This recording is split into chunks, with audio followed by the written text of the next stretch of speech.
తిరిగి స్వాగతం మిత్రులారా.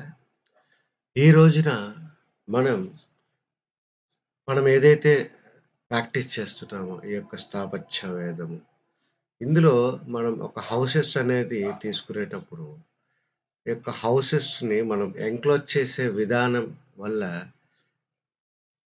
వితిన్ దట్ హౌస్ ఎంక్లోజ్ చేయబడినటువంటి ఈ యొక్క ప్రకృతి ఒక రిథమ్ లేదా దాని యొక్క వైబ్రెన్సీని ద్వారా మనము ఎలివేట్ అవుతాము. అందులో ఉండడం ద్వారా దాని ఇంపాక్ట్ తీసుకుంటామని చెప్తూ, ఫర్ దట్ పర్పస్ మనము నచ్చిన విధంగా కాకుండా ఇంటి యొక్క పొడుగు వెడల్పుల నిష్పత్తి అనేది ఒక స్పెసిఫిక్ ప్రపోర్షన్స్ తీసుకుంటాము for the balancing of that energy. అందులో మనం కొన్ని ఎక్స్టెన్షన్స్ వాడడం అనేది మీరు గమనించి ఉంటారు. కానీ ఈ యొక్క ఎక్స్టెన్షన్స్ తీసుకున్నప్పుడు అవి ఆ మూలలేవో కట్ అయిపోయినాయి. అరెరే! ఇక్కడ పలానా ఈశాన్యం కట్ అయిపోయిందే, పలానా ఆగ్నేయం కట్ అయిందే అని చెప్పి చాలా సార్లు వింటూ ఉంటాము. అది కొంత కన్‌ఫ్యూజన్స్ అనేది మన మీద ఉంచుతుంది మిత్రులారా. కానీ the great stupa of Sanchi Buddhist complex in మధ్యప్రదేశ్‌లో ఏదైతే ఉన్నదో, అంటే గౌతమ బుద్ధుని యొక్క రిలిక్స్ ఏవైతే ఉన్నాయో అక్కడ ఉంచడం ద్వారా అక్కడ ఒక స్మారక చిహ్నాన్ని కట్టారు అని ఎంతో గొప్పగా భావించేటటువంటి, ఎంతో పవిత్ర స్థలమైనటువంటి బుద్ధిస్టులకి అది. అది ఒక యునెస్కో యొక్క వరల్డ్ హెరిటేజ్ సైట్ కింద కూడా చెప్పబడింది. మన యొక్క భారతదేశం మధ్యలో ఉన్నటువంటి ఈ యొక్క మానస్ట్రీ, ఈ యొక్క స్తూపాస్, ఈ యొక్క గ్రేట్ స్తూపాస్, ఇవన్నీ మన యొక్క హిస్టరీ, మన యొక్క ఆర్కిటెక్చర్‌ని తెలియజేస్తుందనమాట. అంటే ఒక 3rd సెంచరీలోనే మనం ఎటువంటి నాలెడ్జ్ అక్కడ అప్లై చేశాం. మిత్రులారా, మన ఇంటెన్షన్ ఏంటంటే ఈ యొక్క కన్‌స్ట్రక్షన్స్ అన్నిట్లో ఒక మూలమైనటువంటి ఒక బ్లూ ప్రింట్ మనం తీసుకునేటప్పుడు దాని యొక్క ఫార్మ్, దాని యొక్క షేప్, దాని యొక్క సిమెట్రీ, అవే కొలతలు ఎందుకు తీసుకొని చేశారు? ఎప్పుడైనా ఆలోచించారా? Why they have chosen those measurements? Why they have chosen that dimensions? అవి ఈ రోజున మనం ప్రాక్టీస్ చేస్తున్నటువంటి స్థాపత్య వేదములోని ఆయాది గణనం ద్వారా నిర్వచింపబడినవి మిత్రులారా. ఇందువల్ల ఈ సాక్రెడ్ డైమెన్షన్స్ తీసుకోవడం వల్ల ఎంక్లోజ్ చేసినటువంటి ఆ యొక్క ఫార్మ్స్ లో ఉన్నటువంటి పల్సేషన్, ఇట్స్ ఎ సబ్స్టెన్స్, ఒక గాడ్ సబ్స్టెన్స్ అన్నమాట. ఒక థెరపటిక్ క్వాలిటీస్ ఆ యొక్క స్పేస్ లో ఉంటాయి. అందులో మనం ఉండడం ద్వారా హీల్ అవ్వబడతాం అన్నమాట. సో మీరు తీసుకునేటటువంటి ఏ ఒక్క కన్స్ట్రక్షన్ అయినా it's a manifested form of a particular rhythm, ఒక క్వాలిటీ అన్నమాట. సో వాస్తు అంటే ఈశాన్య గుమ్మాలు కాదు. వాస్తు అంటే తూర్పు ఉత్తరాలు ఎక్కువ వదలడం కాదు. Mr. Shrenik Kumar, someone is calling you. So ఇక్కడ ఆ 1st సెంచరీ, 2nd సెంచరీ బీసీలో కన్స్ట్రక్ట్ చేసినటువంటి ఈ సాంచి స్తూపానికి నియర్ బైగా చాలా స్ట్రక్చర్స్ అనేవి ఉండడం అనేది జరిగిందండి. వాటిని మోనస్టరీస్ కింద యూజ్ చేయొచ్చు, అదర్ స్తూపాస్ కింద యూజ్ చేయొచ్చు, టెంపుల్స్ కింద యూజ్ చేయొచ్చు. బట్ ఆ యొక్క బేస్మెంట్ ఏదైతే వేశారో ఈ రోజుకి కూడా ఒక 1000 సంవత్సరాల క్రితం లేదా 2000 సంవత్సరాల క్రితము ఈ నాలెడ్జ్ అనేది అప్పుడు ఏ రకంగా వాడారు, ఆ ప్రపోర్షన్స్ ఏ రకంగా వాడారు, ఆ ఎక్స్టెన్షన్స్ ఏ రకంగా వాడారు అనేది చూపించడానికి ఒక అవకాశం కలిగిందండి. అది నేను ఇప్పుడు మీకు చూపెడుతున్నాను మిత్రులారా. మనం మీరు చూసినప్పుడు మిత్రులారా, ఇది సాంచి స్తూపం అండి. యాక్చువల్గా ఈ యొక్క సాంచి స్తూపాన్ని మీరు తీసుకునేటప్పుడు ఇది ఒక కొండ పైన చాలా స్మారకాలు ఉన్నాయన్నమాట. స్తూపాలు ఇవన్నీ. స్తూప నెంబర్ 2 ఇది ఉంది. అదే రకంగా ఇది మెయిన్ స్తూపం అండి. ఇక్కడ గౌతమ బుద్ధుని యొక్క రిలిక్స్ అనేవి ఉంచి ఒక హాఫ్ సర్క్యులర్‌గా ఒక డోమ్ అనేది ఉంచారని చెప్పినప్పుడు మీరు ఇక్కడ గట్టిగా గమనించవలసినది ఏంటంటే, ఈ యొక్క స్ట్రక్చర్ అండి వాస్తవంగా. మీరు ఈ స్ట్రక్చర్ అనేది చూసినప్పుడు ఇవాళ పూర్తిగా దాని యొక్క బేస్‌మెంటే ఒక సాక్ష్యాధారంగా ఉండి, ఇవాళ మనం ప్రాక్టీస్ చేస్తున్నటువంటి నాలెడ్జ్ అంటే ఒక మదర్ వాల్ తీసుకొని, మదర్ వాల్ నుంచి కూడా చాలా చక్కని ఎక్స్‌టెన్షన్స్ తీసుకొని, లేదా ఒక పబ్లిక్ స్పేసెస్‌కు ఒక సెంట్రల్ నడవడం అనేది, లేదా ఒక వాస్తుపురుష మండలి ఏ రకంగా అప్లై చేశారు. అందులో మనకి ఒక బ్రహ్మ పాదము, దైవిక పాదము, మానుష్య పాదము మరియు ఫైనల్‌గా పైశాచిక పాదము అనేవి తీసుకున్నప్పుడు, ఇవాళ మండువా లోగిల్లో మనం ఏ రకంగా బ్రహ్మస్థానాన్ని అంటే ఓపెన్ కోర్ట్‌యార్డ్‌ని ఏ రకంగా ఎక్స్‌పోజ్ చేస్తున్నామో, అదే రకంగా దైవిక పాదంలో మనం ఈ ఇంటీరియర్ నడకలు నడుస్తూ ఆ గదులను యాక్సెస్ చేస్తాము. ఈ పద్ధతి అంతా 2వ శతాబ్దంలో కట్టినటువంటి ఈ యొక్క మానిస్టరీలో పొందుపరచబడినటువంటి సూత్రాన్ని తెలియచెప్పేటటువంటి భాగ్యం అనేది నాకు కలిగింది మిత్రులారా. సో, మీరది అబ్జర్వ్ చేసినప్పుడు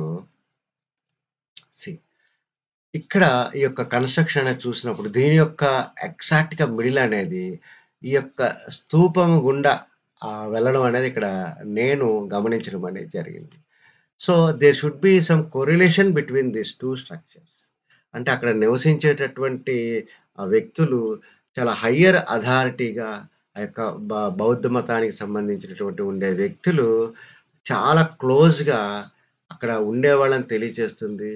అదే రకంగా ఈ యొక్క సాంచి స్తూప అనేది ఒక సర్క్యులర్‌గా ఆకారంలో ఉన్నటువంటి దాని యొక్క సెంటరు, ఈ యొక్క మాన్యుమెంట్ యొక్క సెంటర్ అనేది మనం ఇక్కడ గమనించినప్పుడు ఒకే సూత్రాన్ని పంచుకొని ఉన్నాయి మిత్రులారా.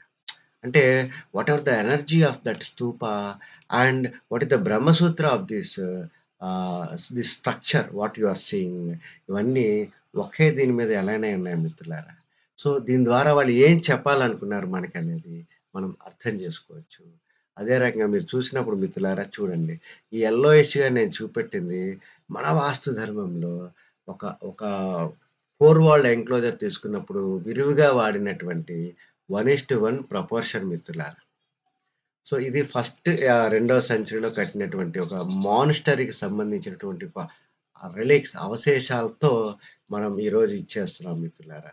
అదే రకంగా మీరు ఇది చూసినప్పుడు ఇది ఒక ఇన్నర్ చూడండి. ఒక ఇన్నర్‌గా నడకలనేది మనం ఒక మండువా లోగిలి కట్టినప్పుడు ఇక్కడ నడకలు నడుస్తాం మిత్రులారా. అది కూడా ఏ రకంగా పొందుపరిచి ఉంచారు. అదే రకంగా ఇప్పుడు మీరు చూసేది మిడిల్‌గా అది ఓపెన్ కోర్ట్‌యార్డ్. అంటే ఒక ప్రకృతికి యొక్క ఆకాశ తత్వానికి, ఆ యొక్క బ్రహ్మస్థానాన్ని అట్రిబ్యూట్ చేయడం ద్వారా ఒక ఉత్తమమైన శక్తి అంటే భూశక్తి, ఆకాశ శక్తి 2 కోమింగలై అక్కడ వాస్తు ఎఫెక్ట్ అనేది కలుగుతుంది. అంటే 2000 సంవత్సరాల క్రితమే ఈ ప్రాక్టీస్ ఉన్నది. మన స్థపతులు అది తీసుకొచ్చారు. పూర్ణంగా అది మనం తీసుకోవడం ద్వారా హీలింగ్ వాస్తు స్థాపత్యవేత్త శ్రేణుకుమార్ మనకు సనాతన ధర్మాన్ని చెప్పే ప్రయత్నానికి ఒక సాక్ష్యాధారాలు. ఇవన్నీ చూసినప్పుడు, ఇవన్నీ విన్నప్పుడు ఛాతి ఉప్పొంగుతుందండి. ఎందువల్ల? ఈ ధర్మాన్ని 2000 సంవత్సరాల క్రితం ప్రాక్టీస్ చేశారు. అది ఇవాళ ఒక 20, 30 లక్షల్లో కట్టుకునే సామాన్యమైన మానవునికి మనం ఈ నాలెడ్జ్ అప్లై చేసి గృహాలను అందిస్తున్నాం. అదే రకంగా మీరు అబ్జర్వ్ చేసినప్పుడు ఇది ఒక ఈస్ట్ ఫేసింగ్‌గా అనుకునేటప్పుడు చూడండి, ఒక వైట్ మనం ఏదైతే ఆర్పి ఎలుగుతున్నామో ఈ ఎక్స్టెన్షన్ అనేది గమనించారా? ఒక ఎక్స్టెన్షన్ తీసుకుని అందులో కూడా 2 చిన్న ఉపగ్రహాలు అనేవి ఇక్కడ ఏ రకంగా అంటే అప్పట్లోనే ఒక ఇల్లు తీసుకునేటప్పుడు దానికి అర్థవంతమైనటువంటి ఎక్స్టెన్షన్స్ అంటే ఒక స్పేస్ యొక్క డైనమిక్స్‌ని లేదా ద ఔరా ఆఫ్ దట్ బిల్డింగ్‌ని ఏ రకంగా ఒక సెంటర్ నుంచి సిమెట్రికల్‌గా బయటికి తీసుకెళ్లారు అనేది ఇక్కడ మీరు తెలుసుకుంటారు మిత్రులారా. ఇది తూర్పు పక్కగా ఉన్నటువంటి ఎక్స్టెన్షన్ అనుకుంటే మిత్రులారా, ఇక్కడ కూడా చక్కని పోర్చుతో ఆ యొక్క పశ్చిమానికి నడకలు ఏ రకంగా ఇచ్చారు చూడండి. సో, ఎంటైర్ ఇది మీరు తీసుకునేటప్పుడు మేము మన యొక్క వాస్తు శాస్త్రంలో ఫాలో అయ్యేటటువంటి పద్ధతులని ఎంత చక్కగా 2000 సంవత్సరాల క్రితమే చేశారు. కొంత టైం తీసుకొని ఇందులో వాడినటువంటి వాస్తు పురుష మండలి అంటే 32 రకాల వాస్తు పురుష మండలిలో యుగ్మ, అయుగ్మ అంటారనమాట. అంటే ఒక ఆధ్యాత్మికమైనది పెంపొందించేటటువంటి కొన్ని వాస్తు పురుష మండళ్ళైతే, కొన్ని ఒక భౌతికమైనటువంటి మెటీరియలిస్టిక్ సుఖాలు కలగజేసేవి ఉంటాయి.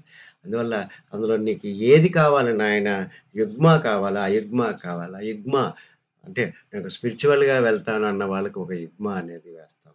అంటే ఆడ్ అండ్ ఈవెన్ బేస్డ్ వాస్తు పురుష మండల. సో 2000 సంవత్సరాల క్రితం ఎటువంటి నాలెడ్జ్‌తో దీన్ని ఇచ్చేశారనేది మనకి చెప్పేటటువంటి భాగ్యం మనకు కలిగింది మిత్రులారా. ఇక్కడ మీరు అబ్జర్వ్ చేయండి. సీ మన దేవాలయాలలో గర్భగృహానికి వాడినటువంటి ఆకృతులు, అదే రకంగా ఈ యొక్క స్పేస్ మీరు తీసుకునేటప్పుడు ఇక్కడ ఒక రకమైనటువంటి వాస్తు పురుష మండలి వాడారు. సో ఓవరాల్‌గా మనం తీసుకునేటప్పుడు మిత్రులారా, ఇక్కడ అంతా ఈ రోజున మేము ప్రాక్టీస్ చేస్తున్నటువంటి ధర్మానికి మేము ఇచ్చేటటువంటి షేప్స్‌కి అనుకూలంగా ఉన్నాయి. ఇంకా ఇంతకంటే అద్భుతం ఇంకేదైనా ఉంటుందా మిత్రులారా? మనకేంటంటే ఈ రోజున మెయిన్ డ్రాబ్యాక్ ప్రాబ్లం ఏంటొస్తుందంటే, ఇక్కడ ఒక తూర్పు ఎక్స్‌టెన్షన్ అనేది మనం తీసుకున్నాం మిత్రులారా. కాబట్టి ఇక్కడేదో ఈశాన్యం మనకి మిస్ అయిపోయింది. ఇక్కడ పక్కన ఏదో ఆగ్నేయం మిస్ అయిపోయింది అనేటటువంటి వార్తలు ఒక అజ్ఞానులైనటువంటి వాస్తు పండితుల చేత మనం వింటున్నాం. ఎందుకంటే వాస్తు అంటే ఒక వైబ్రెన్సీ బేస్డ్, ఒక కాన్షియస్ బేస్డ్ బిల్డింగ్ అని చెప్పి వాళ్ళకి తెలీదు మిత్రులారా. ఇక్కడ చూశారు కదా! నీ ఈశాన్యం నీ లోపలే ఉంది మిత్రులారా.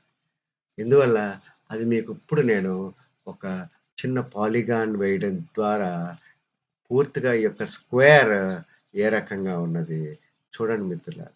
ఇక్కడ నీ యొక్క నార్త్ ఈస్ట్ ఇక్కడే ఉంది మిత్రులారా. అదే రకంగా నీ యొక్క సౌత్ ఈస్ట్ ఇక్కడే ఉంది. నీ యొక్క సౌత్ వెస్ట్ ఇక్కడే ఉంది మిత్రులారా. అదే రకంగా నీ యొక్క నార్త్ వెస్ట్ ఇక్కడే ఉంది మిత్రులారా. అవన్నీ ఎక్స్‌టెన్షన్స్ మిత్రులారా. Extension from the centre. అంటే ఒక శక్తి తత్వాన్ని మనం ఒక తరంగాల్లాగా బయటికి తీసుకొచ్చి, మన స్ట్రక్చర్ బయట కూడా అటువంటి శక్తి తత్వాన్ని క్రియేట్ చేస్తున్నాం మిత్రులారా. సో ఇది మీకు చక్కని ఒక అవగాహన కలిగిస్తుందని, ధర్మం పట్ల మిమ్మల్ని ఎవరిని కన్సల్ట్ చేయకుండా పూర్ణంగా పలానా శ్రీని కుమార్ సాపత్య వేద చెప్పేటటువంటి విధానాలకి ఒక థర్డ్ పార్టీ ఎవరి ఒపీనియన్స్ అవసరం లేదండి. ఎందుకంటే ఈ నాలెడ్జ్ ఎవరి దగ్గర లేదు. We are the authority for that knowledge. అందుకని ఇవన్నీ ప్రూవ్ చేసి నేను చూపెడుతున్నాను మిత్రులారా. Thank you very much.